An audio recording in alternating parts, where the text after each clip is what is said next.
music. But then after listening to A. Scott, I said to myself, Self, we need to talk about the possibility that Donald Trump and this era could actually change music. When you think about Billie Holiday singing Strange Fruit in the context of massive lynchings, when you think about the music that drove the civil rights movement and Mahalia Jackson and the late 60s and the early 70s, you think about what's going on with Marvin Gaye, and you think about Curtis Mayfield, and you think about the staple singers singing Respect Yourself coming out of that period in our nation's history. The social, existential circumstances of our lives also drive the history of our music. It drives our expression and our artistic expression in music. Just no one's probably better qualified than talking with us about the change in genre, the change in music, the changes that we may be feeling internally that will obviously begin to manifest themselves, quite possibly, in brand new music that captures what's going on in our spirit. No different than Fight the Power from Public Enemy. No different than Michael Jackson's song, They Don't Really Care About Us.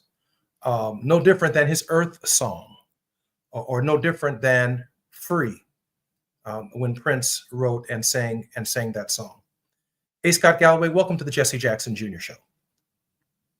Hello, good evening, Jesse. It's a real pleasure to be here in the midst of the circumstances that our country is facing, and it being holiday time and everything.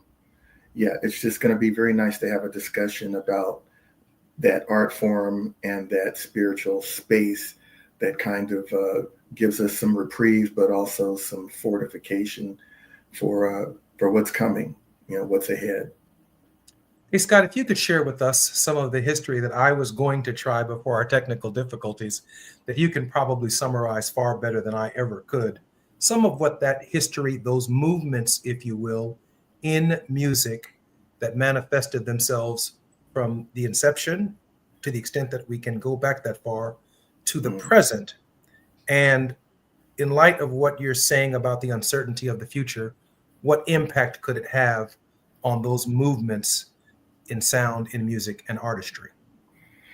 Well, the Black music landscape has always encompassed 360 degrees of our emotions, our struggles, our battles, and our triumphs, from being forced on those boats to come over here, the spirituals, the African talking drum musics, and everything from our roots back on Mother Africa continent to arriving here and having our roots music and our gospel developing, us finding a way to find a a connection to this new place where we were, and to try to retain our spirituality, and yet have to do it with these new forms of Christianity and the ways of what were put upon us, as slaves coming to this country. And we had the blues that spoke, to our pain and our struggles. We had our spirituals that gave us faith, through everything. Coming into the civil rights movement, much further on with one of the people that you mentioned, one of my favorites, Curtis Mayfield, speaking and singing Amen, and This Is My Country, and fighting for our rights to just to have equality in a place that we didn't even ask to come to. And we have to fight to just be human, to just be people, and to rally our own strengths to somehow fortify ourselves to be better integrated into this place where we are. And in my life, I was born in '64, so that was right in that period where all of that great R&B music, all of that great struggling soul music was happening. Even in the jazz realm, the free jazz and the improvisation, the power of wanting to be strong and to be ourselves and demanding that, whether it be, John Coltrane's music, or a Love Supreme, the free jazz of Ornette Coleman, the blues of a BB King or even a Memphis Slim, on into our R&B, Curtis, Marvin Gaye, the music of Stax Records. You mentioned Staple Singers, very, very powerful fusions of R&B and gospel, Respect Yourself,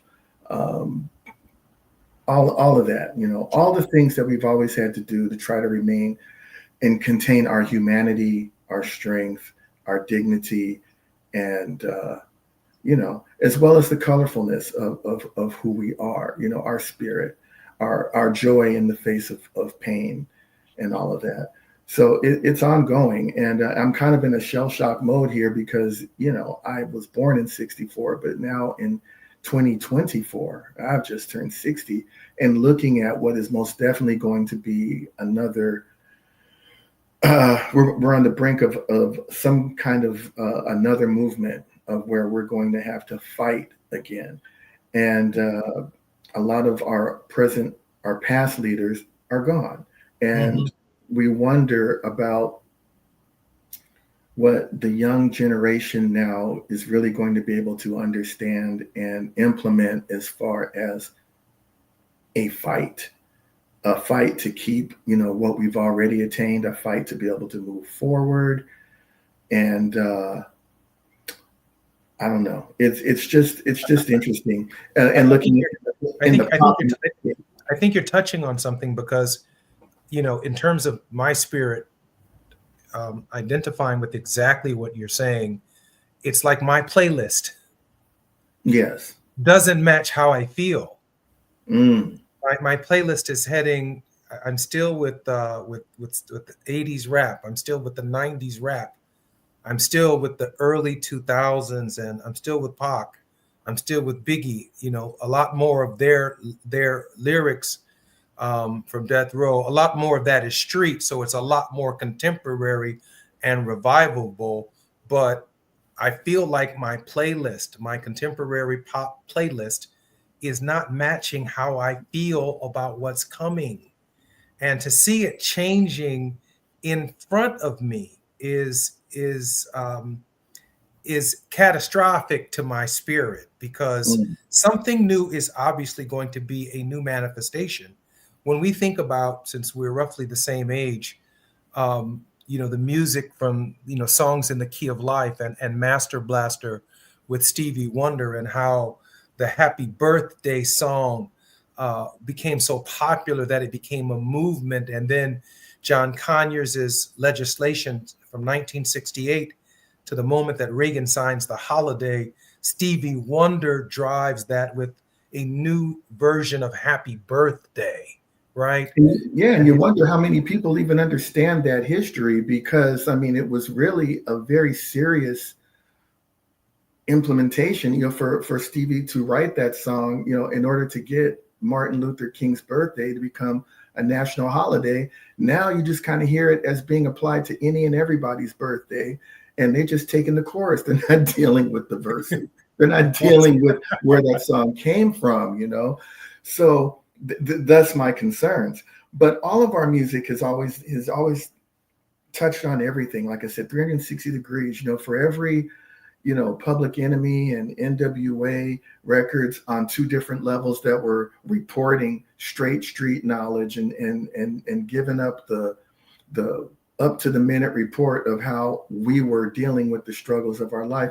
You also had Digital Underground, you had Arrested Development, you had Diggable Planets, you had all these other groups that were still giving us fun, giving us light, giving us nourishment, giving us culture, but on the lighter side. But we're right now, to use another one of our old visual metaphors, I really, to your point about the playlist not matching, it's like this is Soul Train scramble board time, because it's like January 20th is going to be something. We're already seeing manifestations of all of that. And it's Christmas time. And so we're trying to be like some of these albums that I have back here, this The Whispers and Jackson 5 and Stevie, Someday at Christmas, even that song had so much meaning, A Day with No War and all of that, but still having a holiday spirit. It's something else. I know that regardless of how ready we are, the music is going to change because life is going to change. And my hope is just that the talents that we have today are really going to be able to deliver messages and rhythms and melodies that inspire us, that keep us moving forward, that keep us strong for the fight, that keep us fortified for our spirituality, that keep us loving in the face of a lot of potential hatred. And, I know that it exists in the jazz world, the R&B world, the hip hop world. It's just going to be very interesting to see what becomes of our world and thus our music. So much of our music has been related and rooted in the church, in Yes. our spiritual experience. We have a new generation of influencers, musicians, um, rappers, uh, who may not necessarily be rooted in the church. They may be rooted in a form of spirituality, in that they were appropriate. They reacted to George Floyd. They responded to George Floyd, and they were obviously on the right side of history. But there is this sense that without spirit, that it may take some of our artists a moment to recognize the sacrifice that really comes when it comes to movement. Like, for example, Mahalia Jackson never charged when she sang for Dr. King, and the time she spent at these church services. And the staple singers would come to, the Black Expo, the Black Exposition, because of their church rooted understanding of the social gospel brought them a connection with Black folk. Aretha Franklin, C.L. Franklin, she comes from that tradition of liberation. Patti LaBelle, Gladys Knight, that remaining generation, they come from a tradition of social justice, spirituality, and also I might add that there's a level of dignity and decency that came with them, because they had to represent the community fundamentally different than what we see today.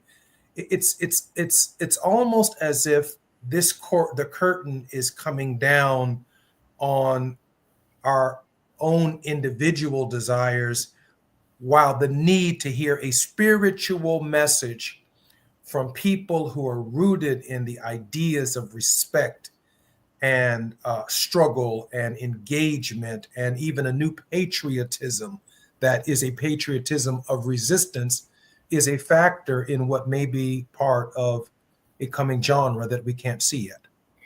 Yeah, well, like you said, in the past, there was more of a church-oriented unity, and and as a community, we were a lot more together by necessity. We were in our spaces within the different cities and the different states of this country. But it seems to me now that folks are really so much more spread out. So it's going to be so much more important. Not just for the music and the messages to be strong, but also the pipeline, the pathway. How are we going to fortify ourselves and get information or smoke signals, to ourselves in the way that it needs to happen? Everything, we don't have as much control over getting messages directly just to our people as we had before.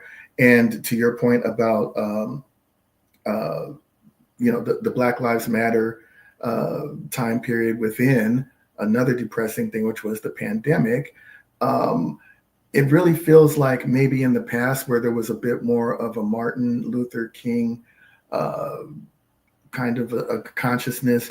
I think the young people now are and the ones that are really would be more like on the front lines of anything that's coming up have definitely adopted a much more militant stance. Maybe some of it's stemming from they haven't really had to walk these walks yet, but it's coming from more of a place of I wish they would, like, bring it, let's go. I have a feeling that more of the music coming from the younger generation is going to be more on that line. Fire it up, let's go. We're not dealing with what our people dealt with before. We tried certain ways. Now we're coming hard. And Interestingly enough, Scott, my understanding also of the trajectory of music is it always led to some kind of legal change, right? I mean, it oh, the movement of music kind of came to the Civil Rights Act of 1964. mm, It it spoke to the times of the Voting Rights Act of 1965.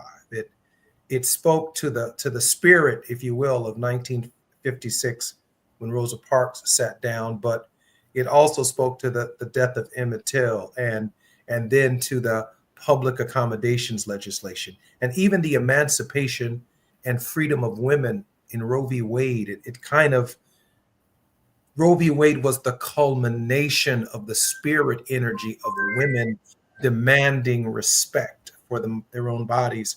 And now, with the most recent decisions from the court, we see this pendulum swinging back in a different direction. And my thoughts are that music, even on an inspiring trajectory of freedom, if it's not tied to changes in the law to make life better for people, it's a great song, but it has to be tied to movement.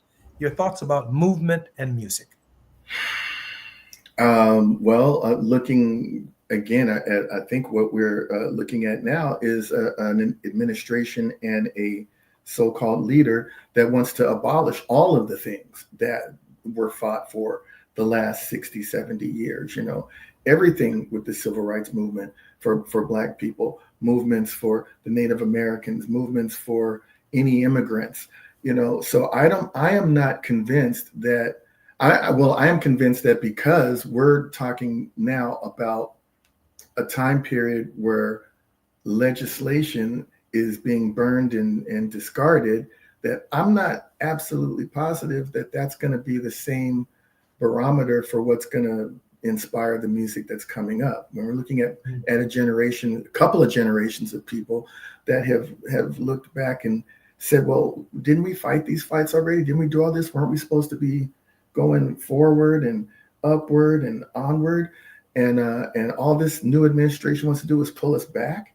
So, I understand, what you're saying about history being tied to movements and how the music, was tied in there. It really was. I mean, that's a big part of what we had, again, as a united community.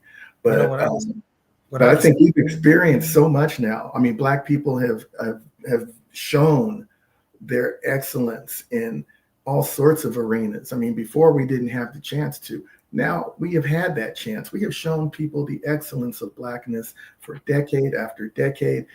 And ultimately, the powers that be don't respect it. And so we have what's going on now with our country. Hey, Scott, when we come forward, we're going to continue this conversation, and hopefully we'll take it right also to Bob Marley and what he did internationally with his revolutionary music. I'm Jesse Jackson Jr. on KBLA 1580 AM. When we come forward, we'll be with A. Scott Galloway.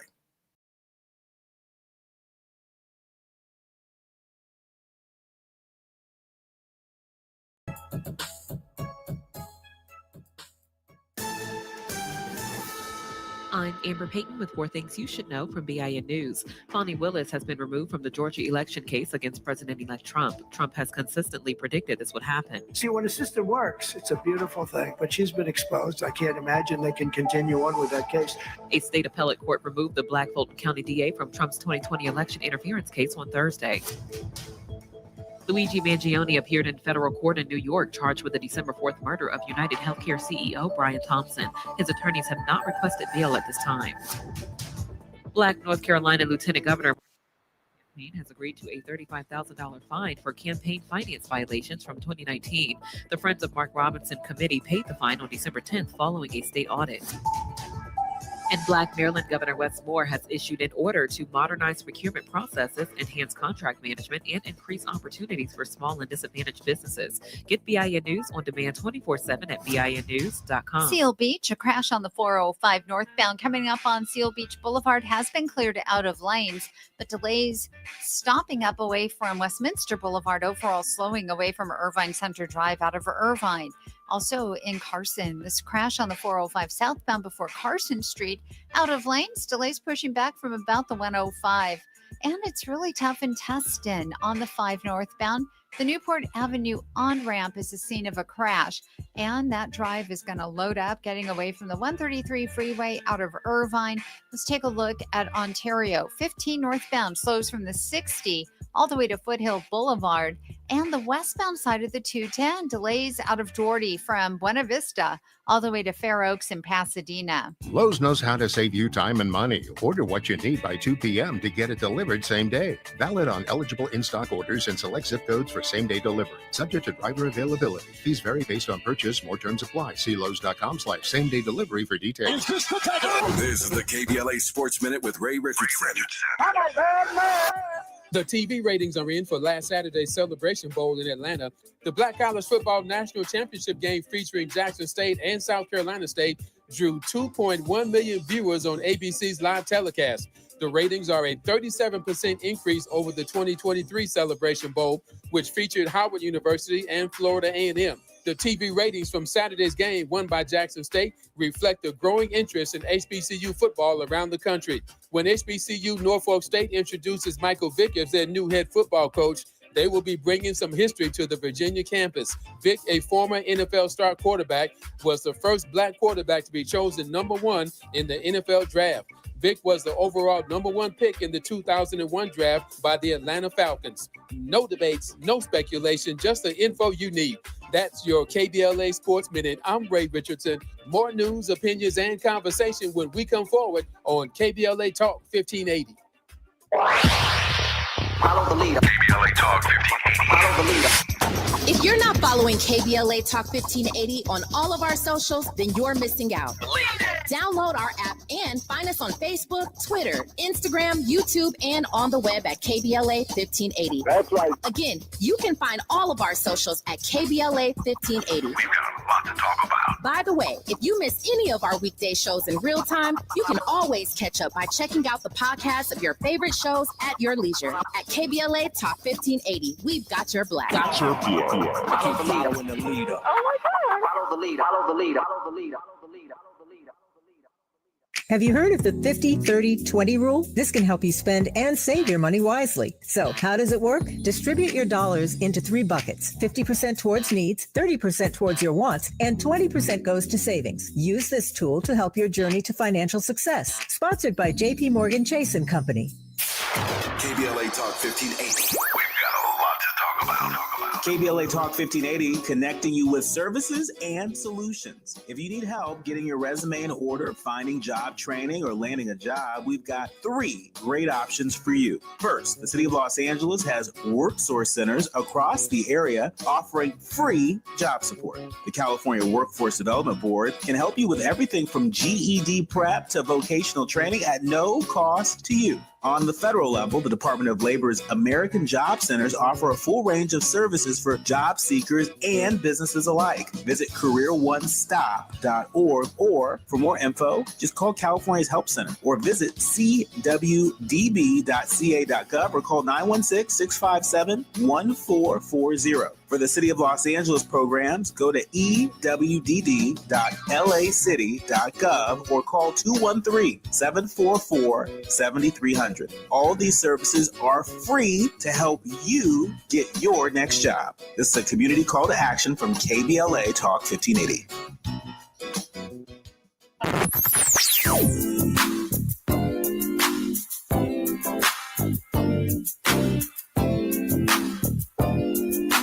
This is KBLA Talk 1580. Talk radio. That's music to your ears. We're unapologetically progressive. KBLA Talk 1580.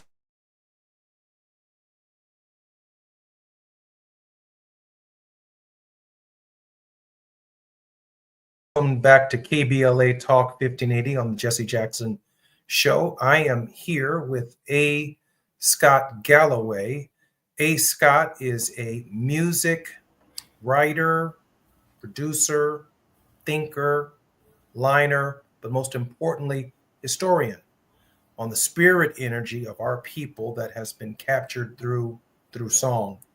In my generation, we think about KRS-One and Chuck D and Public Enemy in the early 90s. We reflect upon the History album by Michael Jackson.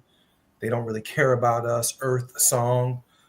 We think about the soundtracks to our lives that have been written by the music that underscore our sense of resolve that allowed us to carry a similar spirit energy through our struggles.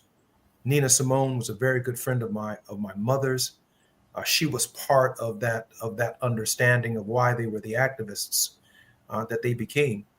A. Scott Galloway and I have reached a conclusion that there is definitely a new spirit energy in this nation, and likely to be supported by a genre of music that will capture the times and immortalize the times for this generation and for future generations about what we've been through and what we are about to go through that could change the face of our country, and it certainly will change the face of our lives.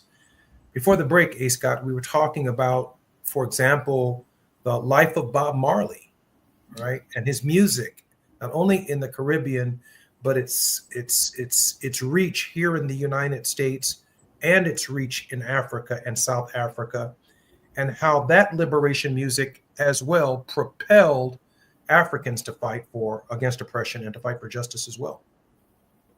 Yeah, Bob Marley's message was definitely loud and clear through the apartheid movement and other movements in South America and even here. And his music has resonated with so many people, depending on how deep you go into his catalog. But yeah, Bob Marley, he has the songs that make us feel irate. He also has Exodus and Crazy Ballheads and so many other songs that were more about revolution and staying on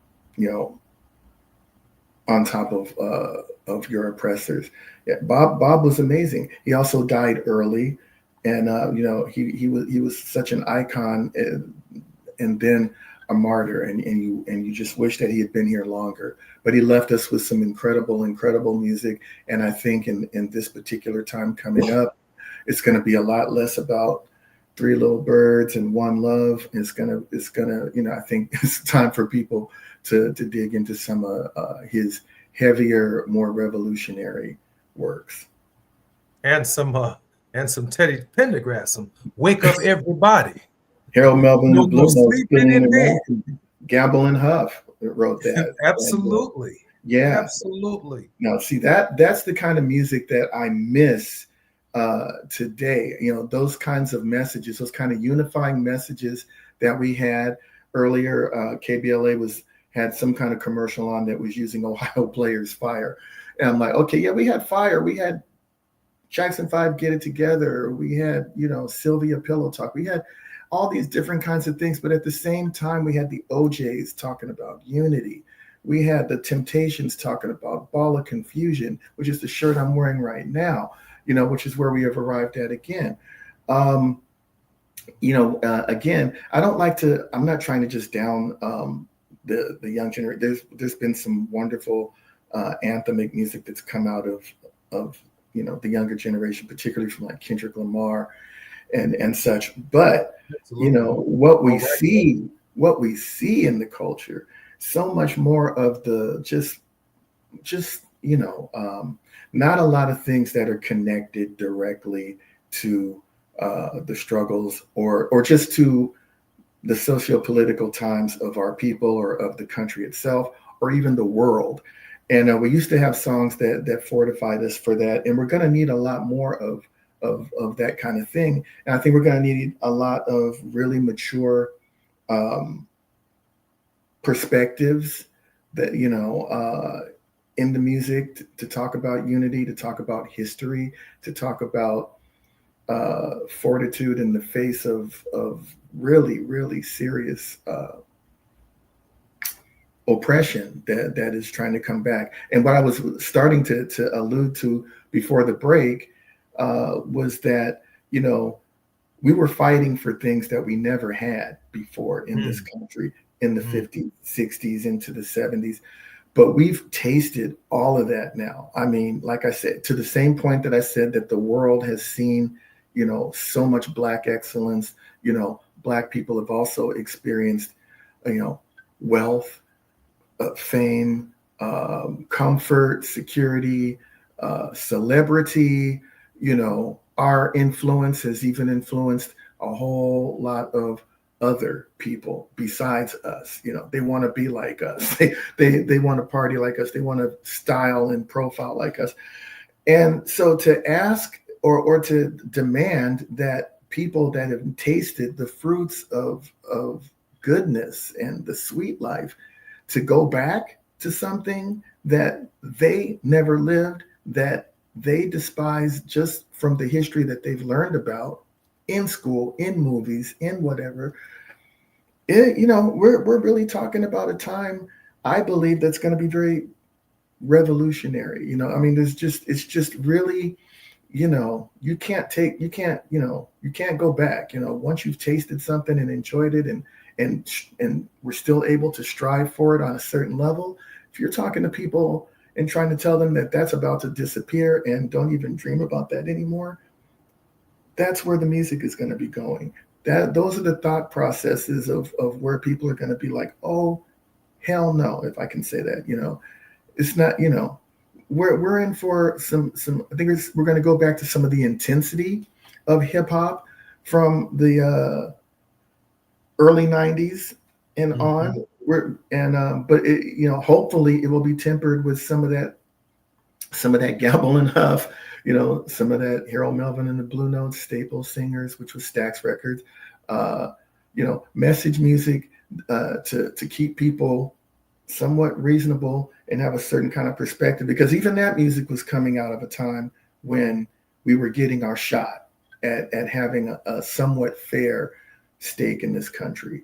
Hey, Scott, we've also seen, though, an unusual relationship where many of our best artists actually identify based upon their economic status with conservative policies, with their taxes, with their way of life. You think about the sacrifice that many of our artists in the 30s and 40s, 50s and 60s actually had to make to not get the contract, to actually be able to speak that truth to power, in spite of it all. Right. We're looking at an administration that is showing you signs of a potential unprecedented attack on the First Amendment. Yes. By suing the Des Moines Register, by eliminating criminal cases, by pardoning friends, by threatening MSNBC and threatening ABC.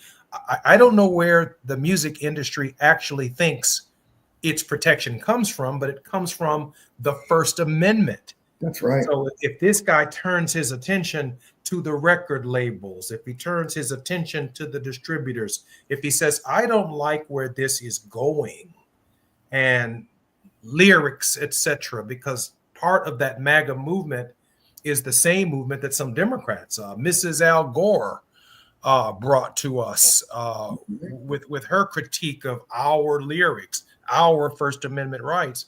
There's a strong probability in this environment that those same forces could be unleashed on our artistry. Oh, I think it's absolutely going to be coming, sooner than people think. I mean, that is definitely on the way. They're already burning books in Florida, with Black history and Native American history. So, it will be a heartbeat before they start coming after music, pop music, and especially music that does, get on the radio and goes out. So, Hey, Scott. Yes. I'm Jesse Jackson Jr. on KBLA Talk 1580. When we come forward, we will continue our conversation with A. Scott Galloway.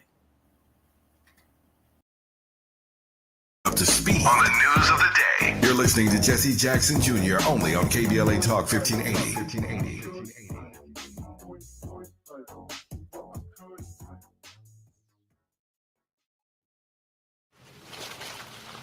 Whether you're going over the river and through the woods in the capable Silverado 1500,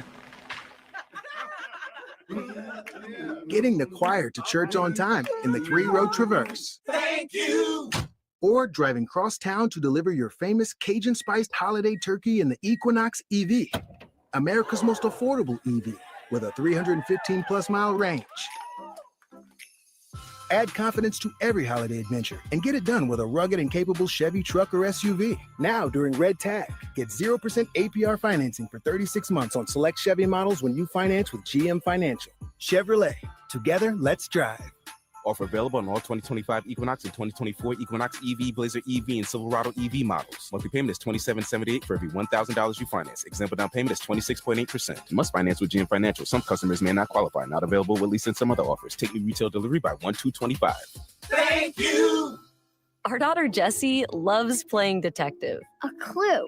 But since we discovered she has sensitive skin, we've been playing detective too. We thought the problem was our puppy. But it was actually our old detergent. Aha. So we switched to Tide Free and Gentle. Tide cleans better than the leading competitive free detergent, and it doesn't leave behind irritating residues. Plus, Tide Free and Gentle has no dyes or perfumes, so it's gentle on her skin. Case closed. If it's got to be clean, it's got to be Tide Free and Gentle. I occasionally have nerve discomfort in my hands, so the things I love to do... Let's play something, Grandma. ...became difficult as I got older. If you have occasional stabbing and burning in your hands and feet, try Nervive Nerve Relief. Nervive's clinically studied dose of alpha-lipoic acid reduces occasional nerve discomfort in as little as 7 days with continued daily use. Say yes to healthy nerves with Nervive Nerve Relief. These statements have not been evaluated by the Food and Drug Administration. This product is not intended to diagnose, treat, cure, or prevent any disease. We're not just a thermometer recording and broadcasting popular opinion. We aim to be a thermostat, transforming the conversation about climate justice in our community. This is KBLA Talk 1580. KBLA Talk 1580. We've got a lot to talk about. KBLA Talk 1580 reminds you, when we fight, we win. The Youth Justice Coalition is challenging America's addiction to incarceration and discrimination. YJC works to dismantle policies leading to mass incarceration, law enforcement violence, and the school-to-prison pipeline. Their approach, transformative justice, community intervention, free LA high school, legal defense, and system monitoring. YJC promotes safety without relying on prisons. Their goal, prevent system contact and help people exit the system through direct action, advocacy, and education. Want to get involved or need help? Call 323-235-4243. That's 323-235-4243. Join YJC in creating change. When we fight, we win. KBLA Talk 1580, your voice for justice. This is a community call to action from KBLA Talk 1580.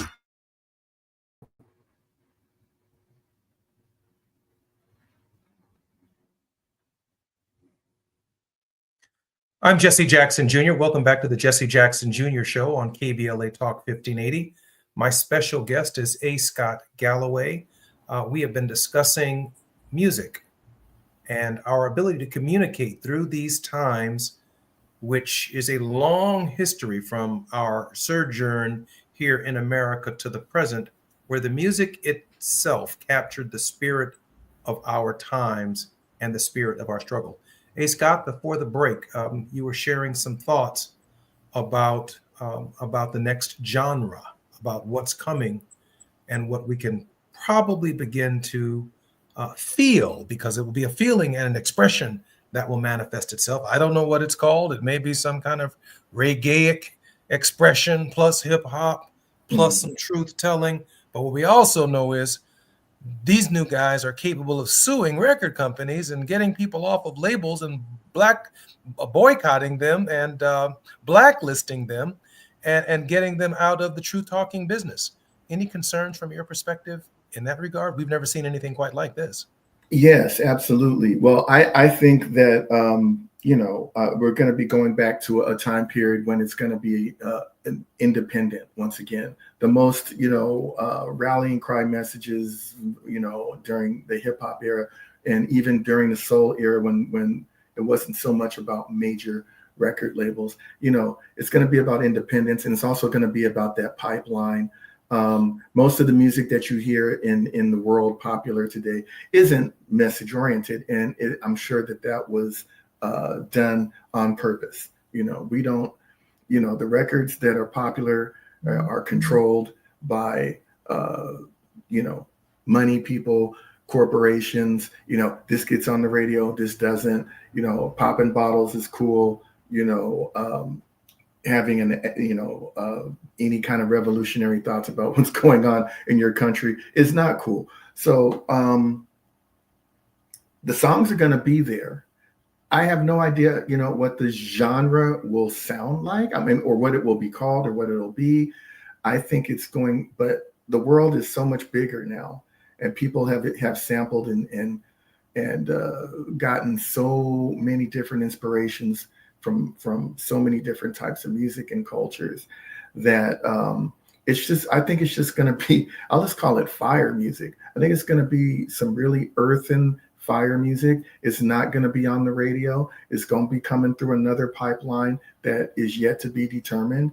But we, Black people for sure, and people of color in general, and any disenfranchised people in this country, it's going to be about finding a way to communicate, and it most likely will have to be pretty much under the radar, and maybe the unity that the OJs were talking about back in the day, it's really going to come down to those of us that are still, regardless of culture, about what's right, about what's good for everybody, and not just what's good for yourself, which is kind of seems to be what this election, unfortunately, was about. People voting only with their own interests in mind and not thinking about a whole country of people that need a lot of support. So, that's all I can say. I think about the improvisation of, let's say, Jimi Hendrix, and how it captures the Vietnam War. Mm-hmm. Think about Janis Joplin and that crowd that studied war no more, and some of them due to their own personal demons, succumbed to the times, if you will, of the psychedelic reality of trying to live in another space as a generation of Americans came to terms with being drafted, right, and sent to the Vietnam War, and just how that generation responded in song. I think, however, about what has taken place in Gaza. Yes. And what has taken place in the Middle East since October 7th. And while I have a political position on what has occurred, I've not identified a soundtrack for it yet. I've not identified a soundtrack for Gaza. I suspect that there's going to be a soundtrack tied to the mass deportation of Haitian immigrants and Mexican immigrants. I feel like there's going to be something in the area of liberation that emerges that is going to capture that human oppression and that human suffering, and it's going to write, if you will, the soundtrack of a new generation of struggle. And some of what we're seeing right now, the kind of gross manifestation of throwing cash and gold chains and rings and things that have been historically glorified. I think there's going to be less of that as the consciousness begins to change, and when the American people begin to identify and see the nature of unprecedented cruelty. Yes.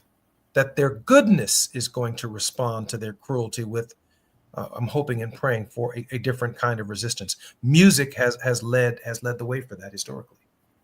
Absolutely. Absolutely. And again, like I said, I agree with you. There is going to be a soundtrack for that. And I think it's going to be partially things that have already come down the pike from the past, the Bob Marley, the Curtis Mayfield and all that, the Chuck D, the KRS-One, the Kendrick Lamar, the Michelle Ndegeocello, whatever. There's going to be, a lot of the music that is really revolutionary hasn't even gotten a chance to really be utilized in a revolutionary sense yet, and then there will be something else.